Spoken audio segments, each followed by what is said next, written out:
Hyderabad జయతిరిగుట్ట police station పరిధిలోని భవానీనగర్లో నూతన సంవత్సర వేడుకలు పెను విషాదంగా మారాయి. 2026 కొత్త ఏడాదికి స్వాగతం పలుకుతూ బుధవారం రాత్రి స్థానికంగా ఉండే 17 మంది స్నేహితులు, బంధువులు కలిసి ఒక బృందంగా వేడుకలు జరుగుతున్నారు. అయితే ఈ ఆనందం కాసేపట్లోనే ఆవిరైపోయింది. రాత్రి ఏర్పాటు చేసుకున్న ఈ వేడుకల్లో అందరూ కలిసి మద్యం సేవించి అనంతరం చికెన్ బిర్యానీ తిన్నారు. అర్ధరాత్రి దాటిన తర్వాత ఒకరి తర్వాత ఒకరు తీవ్ర అస్వస్థతకు గురయ్యారు.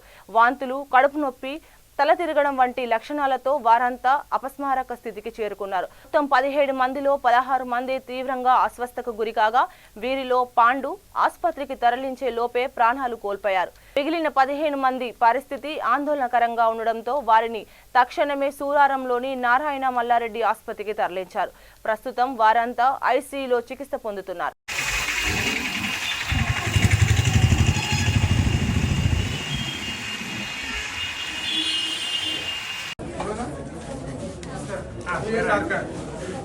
क्या बोला सर?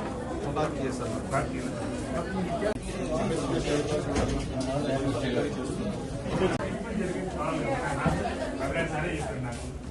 నేను మాట్లాడా సార్